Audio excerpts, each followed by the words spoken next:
뇌물을 받아 처먹은 자는 지금 여행가에 있어요. 그런데 줬다는 사람은 여기 불려다녀 저기 불려다녀 계속 조사받습니다. 이번에 조사받은 것은요 주거 침입이래요. 어서 오세요 안녕히 가세요 했는데도 주거 침입이 되는가요? 오늘 법률가 두 분 계시니까 한번 들어보고 싶습니다. 어제 최재형 목사 경찰 조사 받았는데 그때 한번 했던 얘기를 들어보시죠. 주거 침입이 아니라고 하는 증거물들이죠. 예를 들어서 샤넬 화장품이 들어갈 때도 여사와 여사의 비서가 들어오시라는 적전 일시와 장소를 알려준 거, 또 디올백도 똑같았고, 심지어는 양주가 들어갈 때도 양주 들어갑니다라고 했을 때도 비서가 연락 주실 거예요라고 답변을 주셨다든지, 모든 거는 김건희 여사 측과 정식으로 합의하에 만남이 이루어진 거지 그냥 푹 치고 들어가서 선물을 주고 나온 게 아닙니다. 그렇기 때문에 이 사건의 본질은 김건희 여사가 저희의 언더커버 차원에서 취재한 제공한 선물들을 무분별하게 다 받으셨다는 거, 그리고 저희가 언더커버 차원에서 청탁을 시도했는데 일부는 반응이 없었고 일부는 그 청탁을 들어주려고 측근 비서, 대통령실 과장, 관계부처 직원들을 서로 연결해주고 도와주려고 하는 시도를 했다는 거, 이게 이 사건의 실체입니다. 그러니까 지금 경찰이 조사하는 것은요, 네. 장유미 변호사님. 어떻게 전달했느냐, 그때 전달했던 과정이 뭐냐, 이런 참고인 자격이 아니고 주거침입 맞습니다. 피의자 이렇게 지금 조사하는 거네요. 이 피해 고발인 신분으로 경찰 조사, 과거에 이제 검찰 조사는 청탁금지법으로 조사를 받았고요. 경찰 조사는 처음 받은 건데 이게 주거 침입이 되느냐는 차갑게 좀 짚어볼 필요가 있는 거예요. 이게 국민의힘의 법조인들이 이런 이야기합니다. 주거 침입, 건조물 침입인데요. 여기서는 침입이 보호하는 법익은 주거의 안정. 이기 때문에 이 부분은 몰카를 들고 갔기 때문에 주거의 안정이 해해졌다라고 이야기를 해요. 이게 최근까지 대법원에서 이런 판시가 있었습니다. 이제 부정행위를 하는 사람이 본인이 배우자랑 같이 사는 집에서요, 배우자가 없을 때 다른 사람을, 그러니까 본인의 부정행위 상대방을 데려오는 거예요. 자기가 허락한 거예요. 들어오라고 문을 열어준 겁니다. 그런데 이 상대 배우자는 모르고 있잖아요. 이 상대 배우자의 주거의 평온을 해했다라고 해서 지금까지 계속 주거 침입으로 유죄 판결을 내렸었어요. 그런데 그 판시가 최근에 바뀌었습니다. 예. 아니 이게 주거의 평온을 해한 게 맞아? 라고 본 거예요. 본인이 다 문 열어주고 들어오라고 해서 물론 부정행위를 한 걸 상대 배우자가 알았다면 문 열어주지 않았겠지만 일반 배우자가 문을 열어줬거든요. 그래서 판시가 바뀌었어요. 그렇다면 김건희 여사는 어떻게 했느냐. 일단 선물을 가져가겠다고 보냅니다. 그것도 취사선택적으로 본인이 원하지 않는 선물이면 답도 안 했다라고 하죠. 그리고 어떻게 했느냐. 본인을 보좌하는 그런 비서진한테 약속을 잡게 했어요. 시간을 잡게 하고 어디로 오라고 안내 문자를 보냅니다. 그리고 경호 인력은 얼마나 많았나요, 거기. 그런데 그걸 다 개인이 주거의 안정의 평온을 해하면서 갔다? 이렇게 법적으로 평가하기 어려워요. 지금 말씀드린 대로 대법원의 판시가 바뀐 부분까지 더해진다면 이거는요, 정확하게 이 사건의 본질은 주거 침입을 했냐 건조물 침입을 했냐가 아닙니다. 돈을, 금품을 부적절하게 직무 관련해서 왜 받았느냐, 그리고 그 받은 이후에 어떤 행동을 했느냐 알아보라고 시켰다는 거 아니에요.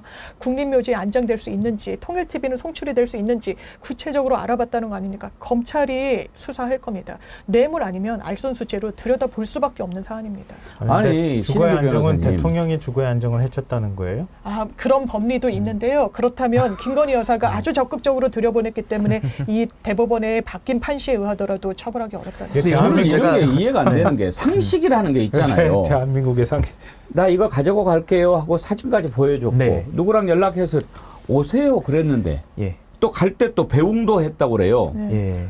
그걸 어떻게 다른 것도 아니고 주거 침입으로 엮을 생각을 하는 아니 거죠. 이제 이렇게 보시면 되죠. 김건희 여사가 당시에 그 뇌물을 받을 당시에 보시면은 옷도 추리닝을 입고 있어요. 너무 편안해 보입니다. 그러니까 주거에 그 사실상 평온을 해했다라는 게 성립이 안 되는 거고요. 또 하나는 뇌물이라는 거는 우리 법률 용어상 공범이거든요. 필요적 공범. 뭐냐면은 주는 사람 공여자가 있고 받는 사람 수뢰자가 있어서 뇌물죄는 이제 필요적 공범 관계라고 하는데, 그럼 이렇게 물어봐야죠. 뇌물을 받을 당시 그 행위 시에는 주거 침입이 아니었고 나중에 뇌물 받은 게 들통나니까 이거 뭐야 이러면서 주거침입으로 다시 사후적으로 지금 걸어가는 거거든요. 이게 우리 형법에서 주장하는 행위시법주의라는 게 있습니다. 그러니까 모든 범죄는 행위시에 성립이 돼야 되는 건데 그럼 김건희 여사 주거침입이라고 만약에 우리가 백보 양보해서 인정을 해주면요.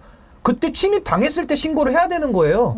근데 그때는 안 하다가 만약에 이 몰래카메라가 세상에 안 나왔으면 이거 주거침입으로 의율 했을까요?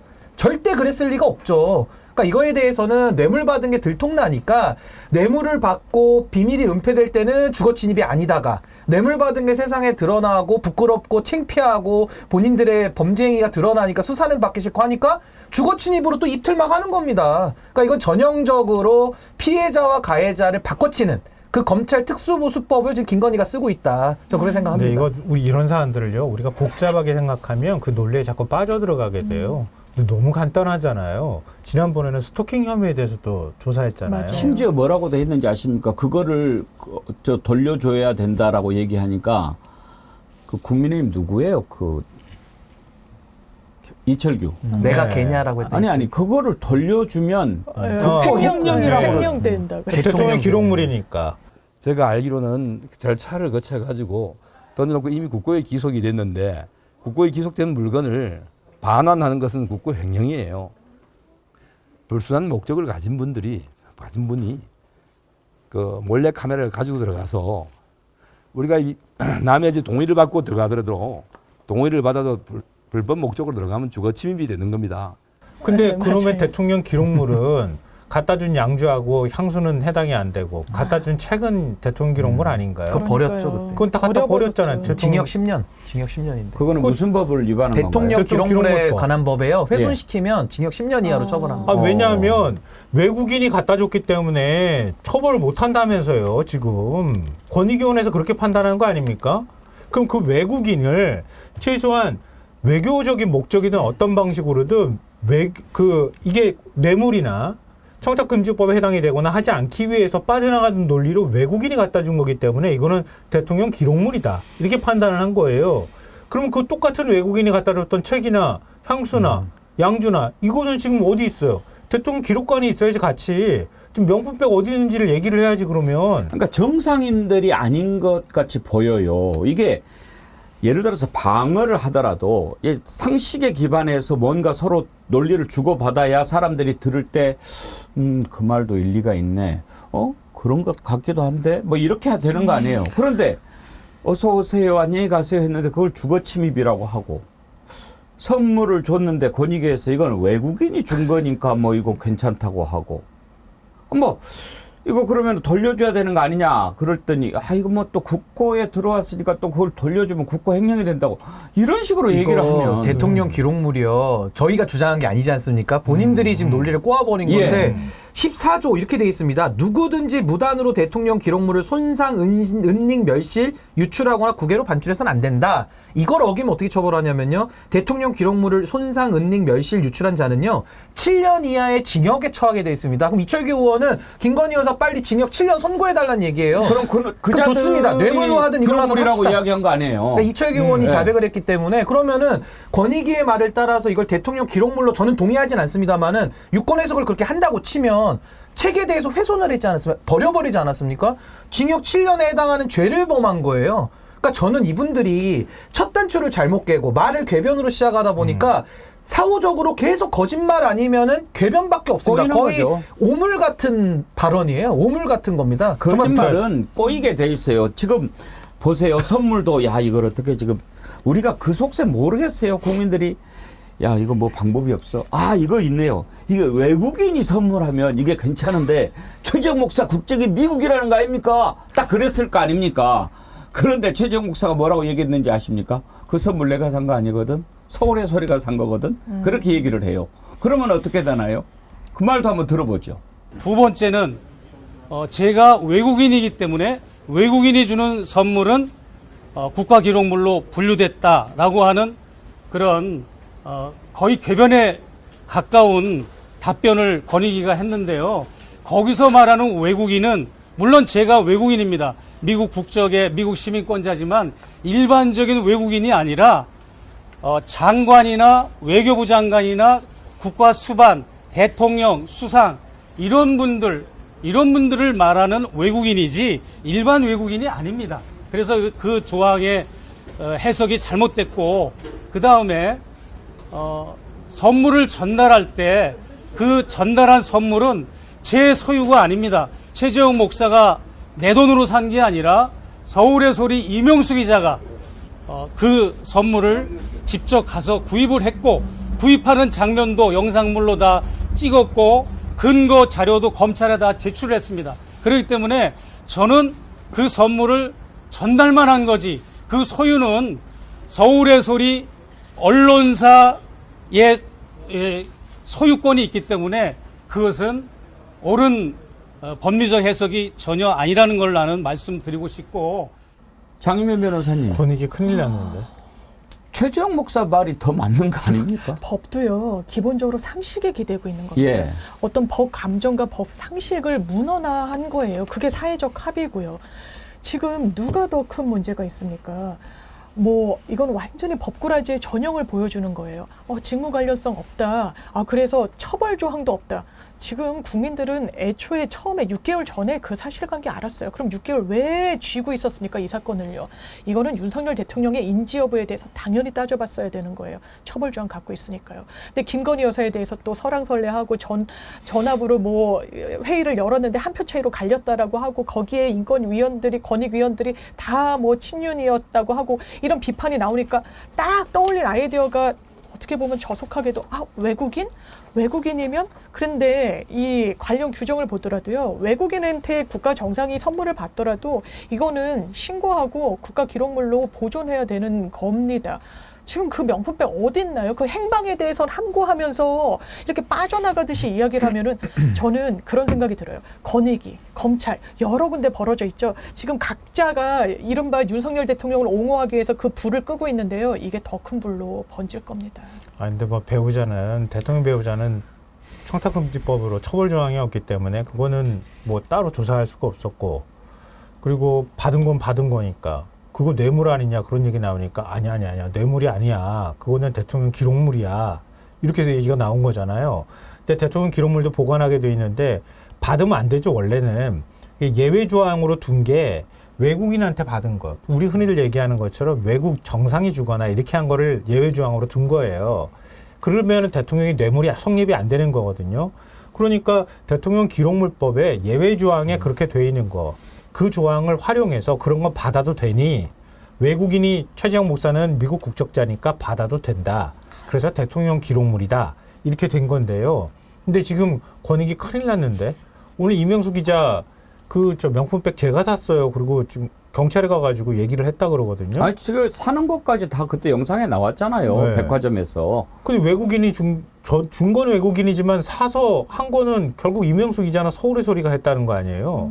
그럼 외국인이 준 거 아닌데. 근데 제가 요거는 다른 관점에서 하나 더 모순점을 말씀드리면, 저게 대통령 기록물이라고 전제를 하면요, 반드시 대통령과 직무 관련성은 있어야 됩니다. 그러면 김건희 여사가 코바나 컨텐츠 사적인 사무실에서 추리닝 입고 그 대화를 자연스럽게 나누거든요. 그게 공무입니까? 그 직무 관련성이 있는 겁니까? 그렇게 치면 추리닝 입고 공무를 합니까? 그 골방에서? 그러니까 말이 안 되는 거잖아요. 과거에 김태정 총장 배우자 연정희 씨가 온로비 사건 기억하실 겁니다. 배우자가 옷을 받았을 때 그 국정조사 청문회 하고 그 특검까지 했거든요. 그러면은 그때 당시에 옷을 사준 사람이 연정희 씨를 보고 줬습니까? 김태정 총장 보고 줬습니까? 똑같습니다. 김건희를 보고 줬습니까? 윤석열 대통령 보고 줬겠습니까? 아주 심플한 내용이거든요. 근데 이걸 가지고 권익위가 올바른 판단도 못하고 소환조사도 하나 못하고 대통령 기록물일 수도 있다, 직무 관련성이 없을 수도 있다, 있을 수도 있다, 이런 식의 법 해석을 하는 건요, 그냥 권익위는 문을 닫든지, 아니면은 권익위는 부패방지 권익위법 59조 위반으로 전 이분들 직무유기로 저는 고발해야 된다, 저 그렇게 생각합니다. 이번에 정말 권익위는 그 전제 자체를 국민들 앞에 스스로 포기한 거예요. 그 이름을 건익위로 바꿔야 된다고 했잖아요. 김건희 이익을 수호하는 건익위로. 건익위원회죠, 완전히. 예. 이게 권익위원장, 문재인 정부에서 임명했던 전현희 위원장 쫓아내려고 그렇게 난리 쳤잖아요. 그래서 권익위원장 새로 임명하고 부위원장 셋이 있다고 하는데, 이번에 권익위 전체회의 열어가지고 저 사건 종결 결정할 때 4명이서 그렇게 밀어붙이면서 그걸 그렇게 종결해야 된다고 얘기했다 그러잖아요.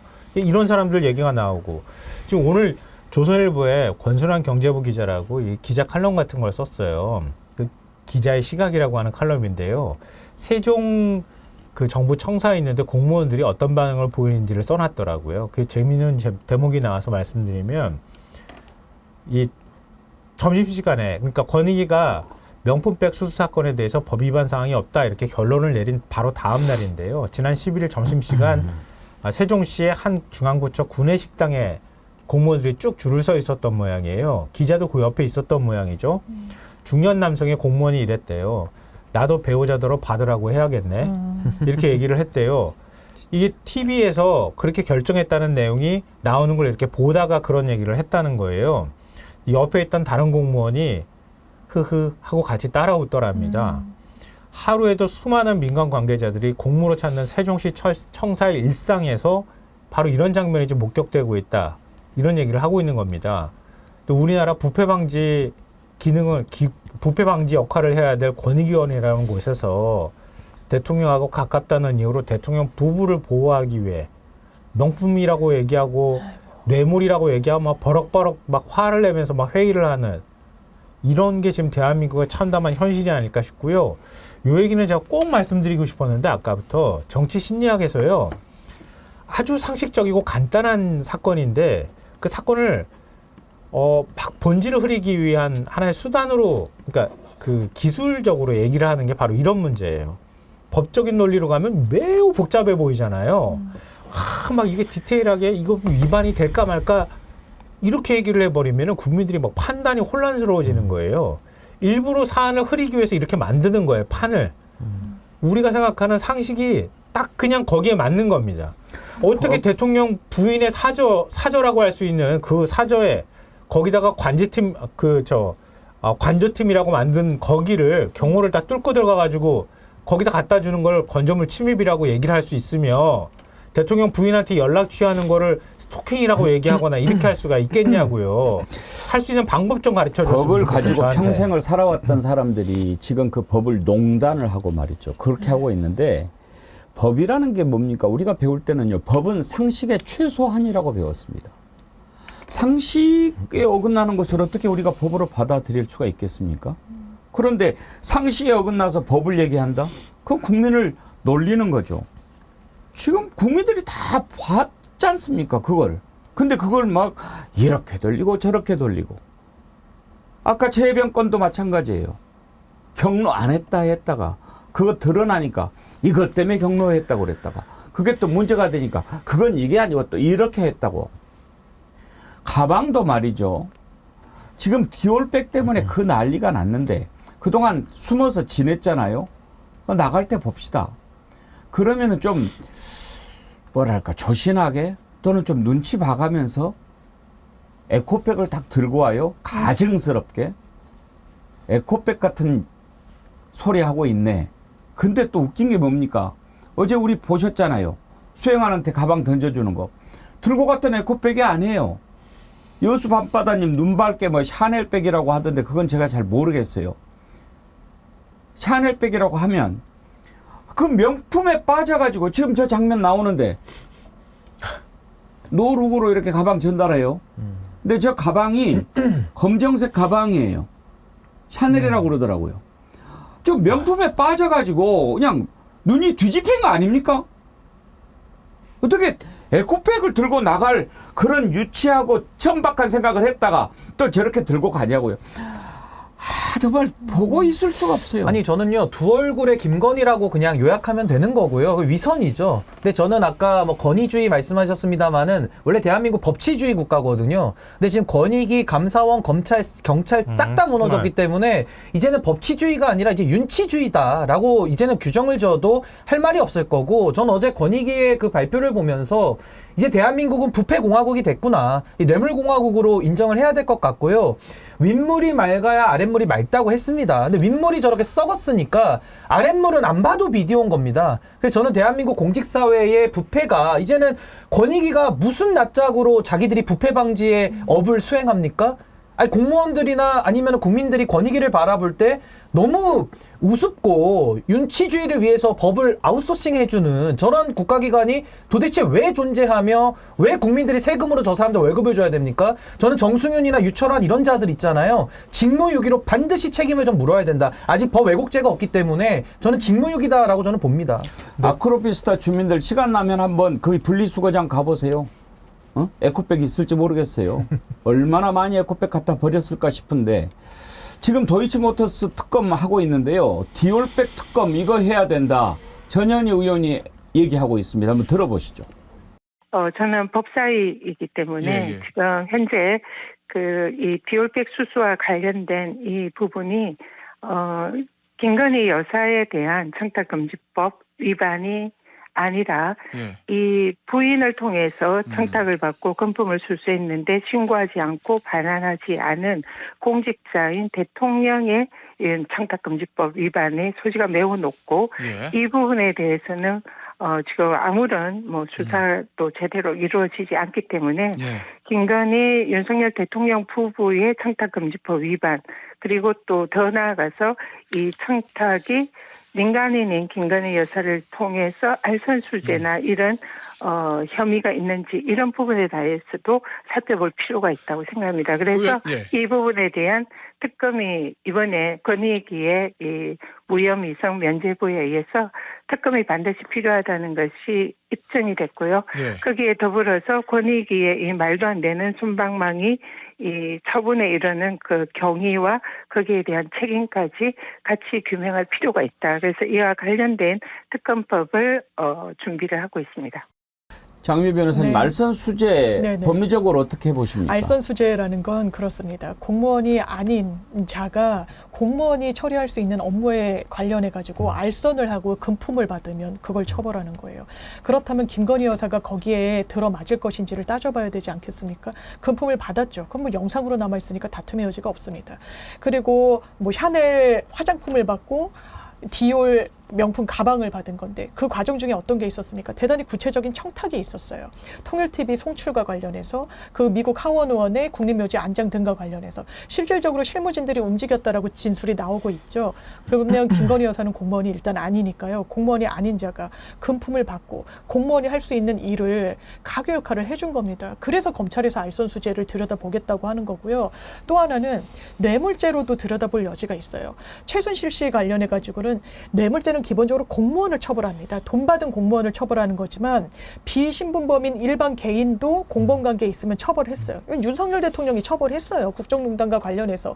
뇌물죄에 대해서도 최서원 씨가 다 유죄가 인정이 됐거든요. 그럼 김건희 여사 보고 준 거 아니잖아요. 윤석열 대통령이 완전히 권력의 최정점에 있기 때문에 이러저러 민원을 넣으면 해결될 거라는 기대감을 갖고 금품을 건넨 거잖아요. 그 이익 경제공동체가 같이 나누는 거 아니겠습니까? 부부는 경제공동체니까요. 그렇게 해서 처벌했던 게 바로 윤석열 당시 검사 아닙니까? 아니, 그러니까요. 저는 김건희가 무죄고 위법사항 없으면요. 최순실도 무죄예요. 아니, 전 그렇게 생각합니다. 왜 최순실은 그럼 유죄입니까? 제가 봤을 때는 최순실은 관저에 가끔 갔거든요. 김건희는 외국까지 따라다니잖아요. 말이 안 나오네요, 말이 지금.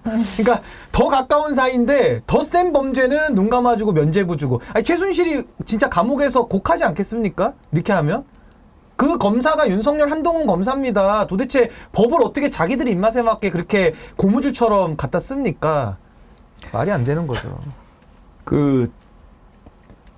임건숙님이 이런 글을 보내셨어요. 카자흐스탄에서 공부하러 한국에 온 여대생이 우리 며느리가 되었습니다.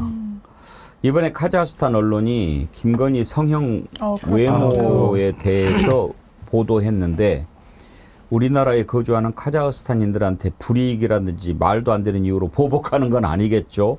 착한 우리 며느리 걱정되네요. 정말 그거 보도 보고 부끄러워가지고 말이죠. 저도 그랬어요. 인형 아가씨라고 했나요? 아이고. 그러면서 대한민국에 성형하러 뭐 플라스틱 설저리. 네. 성형하러 한국에 많이 온다더라. 뭐 이런 얘기들을 다 덧붙여 놓은 거예요. 우리는 성형 영업하러 갔나요, 그럼? 너무 망신이야. 근데 또 거기에 더 조롱조라고 느끼는 건 뭐냐면 그 정부 관리들이 김건희 여사를 보고 너무 아름답다고 막 칭찬을 했다는 구절이 나와요. 그러면서 인형 아가씨라는 표현이 나오고 대한민국은 성형 공화국인 것처럼 기사를 써놨어요. 그러면은 저는 영업사원이네요, 영업사원. 걱정됐어. 그 왜냐면 재미로 그거 보고 나가고 돌아다니고 그러는지도 모르겠어요. 바이든 만났을 때도 바이든이 윤석열한테 뭐 장가 잘 갔다 뭐 이런 이야기 그때 예. 하지 않았나요? 그랬던 맞아요. 기억이 나는 것 같아요. 아 근데 저는 더 걱정되는 거는 영부인이라는 사람이 그 기사 보고 아니면 밑에 참모들이 또 그렇게 보고를 혹시 했을지 모르지만 좋아했을까 봐 걱정돼. 지금 더 걱정됐어요. 인형 아가씨라고 해서 제가 기사를 검색해 보려고 세계일보 들어갔더니 기사가 삭제돼 있어서 네, 그것도 좀 이상하네요. 아, 카자흐스탄 보도가 네, 오마이뉴스 건 남아 있고요. 예.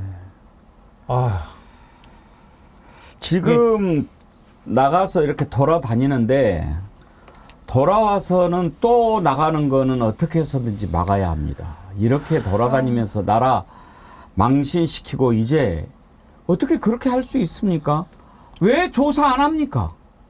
준 사람들 다 조사하는데 심지어 국민의힘 의원도 이거 소환 조사해야 된다라고 얘기합니다. 김용태 의원 얘기 한번 들어볼까요? 권익위야 법적 절차대로 의견을 조율하고 결정했겠죠. 다만 국민들의 보편적인 생각에서 봤을 때는 이러한 결정하려고 하기에는 시간을 너무 오래 끌었던 거 아닌가에 대한 아쉬움이 있어요. 김건희 여사에 대한 소환 조사, 서면이 아닌 그것도 필요하다고 보십니까? 지금 상황에서는 안 하지 않을 수 없을까에 대한 개인적인 생각이 있는데 그거는 제 생각보다는 수사기관의 판단이 좀 중요하겠죠. 당연히 수사기관 판단이겠지만 개인적으로는 소환 조사도 불가피하다. 지금 상황에서는 안 하지 않을 수 없을까 개인적인 생각이 있습니다. 부정부정으로 말을 당연히 필요하다 이렇게 얘기를 하면 되지 안 하지 않을 수 없습니다. 저렇게까지 조심할 필요가 있나. 국민의힘에서 제일 개혁적인 생각이 의원이 듭니다. 저렇게 얘기하고 있다는 거예요. 중요한 점은 그러니까 이게 아니 뭐 수사 금방 끝날 것처럼 뭐 말하더만. 수사가 강력히 필요하다 이렇게 말을 못 합니까? 강력히 필요하잖아요. 근데 거기에 대해서 뭐 아무리 집권 여당이라 하더라도 국회의원이면 국민의 대표인데 권력자들에게 눈치를 볼 필요가 있습니까? 저처럼 권력 없는 사람들 우리 패널 분들도 나와서 다 이렇게 얘기하시는데 권력 갖고 있는 국회의원이 당당하게 얘기를 해야죠. 윤석열 말 따라가는 거죠. 윤석열 사과 드리고 있습니다 그랬잖아요. 언제 사과를 했다고 사과를 드리고 있어요. 드리고 있다라고 하는 말은 계속된 진행형 아닙니까? 그런 표현은 한국어 어법에 맞진 않습니다. 그러니까 이게 오늘 아침에 신문 보면서요. 저 또 막 어깨가 막 뭉치고 막 한숨이 너무너무 나왔는데요. 아까 권익위원회도 얘기했잖아요. 검찰에서 오늘 한국일보 보도에 따르면은 정자동 호텔 짓는 거 그것도 또 들여다보고 있다는 거예요. 이재명 대표 겨냥해서 또 수사 들어온다는 거예요. 그럼 만약 그것까지 기소하면 이재명 대표는 일주일에 6번씩 재판에 나가야 되는 상황이 될 수도 있어요. 근데 그 지경까지 하면서 김건희 여사는 아직까지도 저렇게 강간무소식이고 해병대 특검에 대해서는 저러고 있고 명품백 문제는 저렇게 처리하고 더 황당한 건 어제 포7대대장 그 차상병이 속해 있었다고 하는 포7대대장이 가서 차상병 묘역 붙잡고 묘비 붙잡고 오열을 하더라고요. 근데 사병들을 접촉할 수 없도록 다 막아놨다잖아요. 그런데 인권위원회에다가 긴급 구제 신청을 했어요. 차별하지 말아라. 저도 그거 보고 너무 가슴이 아프더군요. 근데요, 인권위 상임위원이라고 하는 김영현이라는 사람은 바로 그런 해병대 최상병 논의하는 회의 들어갈 때 이거 회의 비공개로 전환하니 아니니 이런 얘기를 하면서 경향하고 한겨레 이런 데서 보도를 막 하니까 거기에 대해서 기레기들이 들어와 있다 그러면서 막 막말을 막 회의 때 하고 기레기들이 들어와서 방청하고 쓰레기 기사 쓴다고 막 얘기를 하고 그랬다는 거예요. 자, 시간이 없으니까 제가 말씀드린 이슈로 건 넘어갑시다. 뭐냐면 예. 이런 국가의 부패 방지 기능, 인권을 보호하는 기능 이런 모든 기능을 하는 기관이 다 무너지고 있다는 거예요. 지금 대한민국이. 지금 이 정부의 가장 큰 죄가 그거예요. 국가 기관이 싹 다 무너지고 악의 있다는 집단이 거예요. 되고 있는 거예요. 국가기관 오염죄입니다. 오염죄. 예, 아주 저 나라를 망하게 하고 있다는 게 여러 가지예요. 경제도 그렇고 안보도 그렇고 국가 기관을 완전히 무너뜨리는 것도 그렇고 무엇보다 가장 큰 것은 국민을 속이고 있는 거죠.